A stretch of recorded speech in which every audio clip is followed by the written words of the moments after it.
Hello to my little witches and witchlings and everyone in between.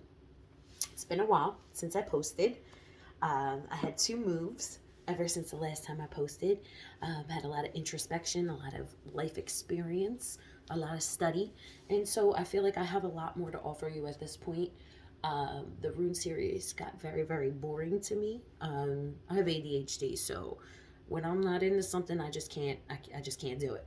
So, but I think I got the point across about what I was trying to explain to you guys about the runes or whatever. And if you guys ever have any questions about how they work or whatever, I can help you guys with that. That's no problem. What I really want to talk about today is sacred feminine. And I want to cover the sacred masculine too, but that's going to be a different video.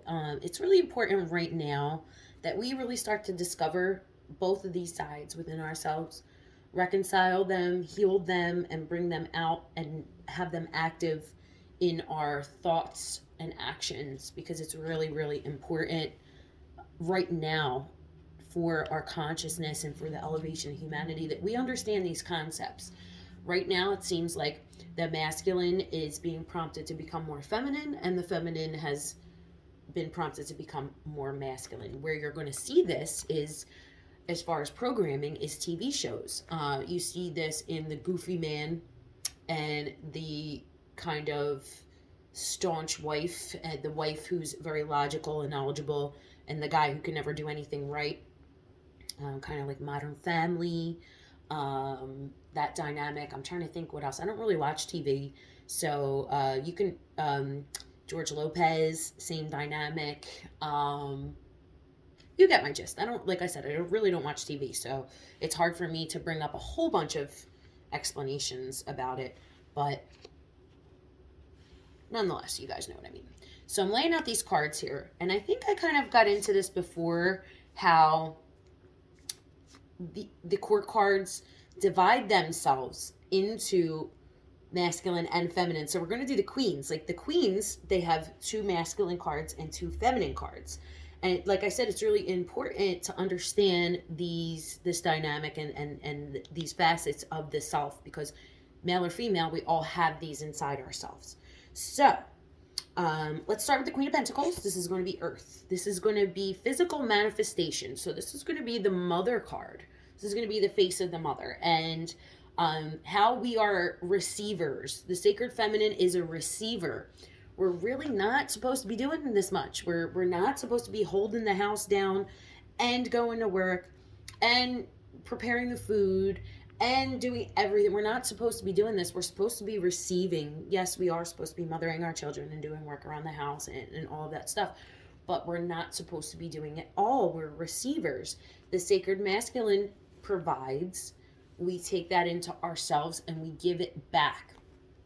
Now, if you think about this in the macrocosm, the universe is feminine, which means God is feminine, because we speak our words into the universe, which is masculine, because we're projecting energy into something, and the universe is giving it back to us.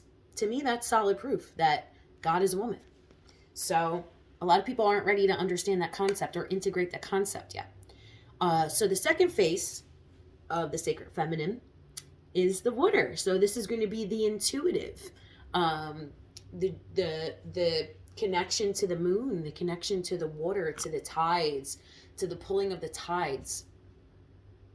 This is something I've been looking into for a little bit, and I'm trying to actually like harness it myself. I just came across this girl on TikTok too, who, I mean, really breaks it down about like how the brain works during your menstrual cycle and everything.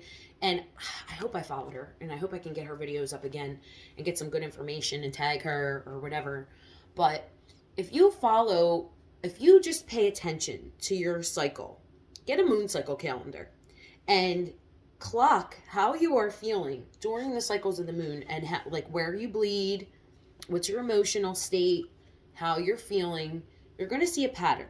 And this pattern is going to help you in your productivity levels, because there's going to be certain times of the month where you are naturally active and projecting, and that's going to be your masculine side of the month.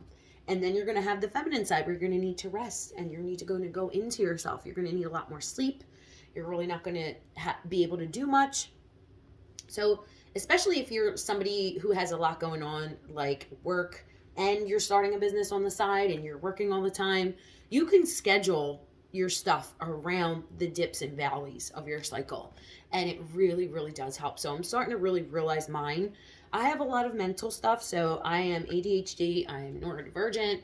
I think I'm on the spectrum for autism. I really, really do. I identify with a lot of the symptoms. I also have symptoms of, is it PMD? So, which is like the really bad menstrual stuff. So when my cycle gets a little crazy, I have the intrusive suicidal thoughts. I have all these kind of crazy things that happen in my brain, and I'm like, this isn't me. Like, I don't know why this is happening. Like, I'll be driving and I'll just be like, I can just drive in that car right now. Who gives a fuck? Or I could just keep on driving and just never go home and no one will miss me. Just crazy things that come into your brain like that. So I think it really has to do with your menstrual cycle and whatever mental issues you have at the time. And if you look into it and you track it and you clock it, you can see where the issue arises. You could self-medicate at the times that you need self-medication, like where you're more, when we have more testosterone levels and we want to get emotional and we want to fight. I would say if you're in a relationship during those times where you're going to be more emotional, you might want to shut the fuck up about some things and just kind of maybe journal about it. And then if there is a real issue with it, go back and confront your partner about it. But at the time that you're extremely emotional and have a lot of testosterone, you're going to want to fight it out. And this is why men are like, you're fucking crazy. Like, she always does this around her period. Like, we need to control ourselves sometimes. And we have to understand that this is a cycle. Sometimes we overreact to things that really aren't that big of a deal. So again, I can talk more about this, but right now, like, let's just move on. So this is the intuitive side of the sacred feminine. This is about the internal workings of our cycle, our connection to the moon, our psychic powers, our intuition, all those great things about being a woman. So these are our masculine side. Now we know, let me go back. So this is water connection, and the water is the connection to the feminine, and this is earth, and earth is connected to the feminine. Now these two cards, fire and air, in nature, they are masculine in nature. If you look at modalities and things like that. Now modalities are the earth, air, fire, and water. Okay, so that's going to divide your zodiac up between masculine and feminine energies. So you want to pay attention to that too, especially in your readings. Do we have a lot of masculine energy going on? Do we have a lot of feminine? Do we have a good mix of both? Is there a balance? You know, in there you might get a justice card upside down. You might get a temperance card upside down. That means something is off balance. The chemistry is not right. Okay, so Queen of Wands, she is fire. She is sexuality. She's going to be in her, they always say when women are super sexed that they're more masculine. They're like men. They have a sex drive that's more masculine. Nothing wrong with that. That is just a masculine facet of the sacred feminine. And that's okay, because we all have both sides within us, and understanding these facets helps us understand ourselves a little more. Okay. So then we have the Queen of Wands. Now this is going to be the less emotional side. This is going to be right-brained, logical thinking. You know how a lot of guys are good at math. A lot of them are really not into the woo-woo stuff. They're very like kind of scientific, and they like to see physical proof of things, where the intuitive just knows. Like, we don't have to ask no questions. We don't have to see no proof. We just know what's up. So these are two absolute opposites. And it's interesting that they're back to back. And these two are absolute opposites. Okay? So, an earth and fire. Now, if you think about it, if you throw earth onto fire, it's going to smother it out. And water evaporates into air. Okay? And fire can also destroy earth in the right circumstances, right? Air cannot destroy water. Well, air can dry up water. Air can dry up water. And water can take away the air, right? Because you can drown It takes out the oxygen, so they can each cancel each other out in some type of way, which is very interesting when they're paired in groups. So that's basically it for this video. I hope you enjoyed it. It's a little bit different of content. I hope you guys aren't disappointed about the rune series. If you are, I might be able to drag myself through it. We'll see what happens. But I just, like I said, I was going through my comments.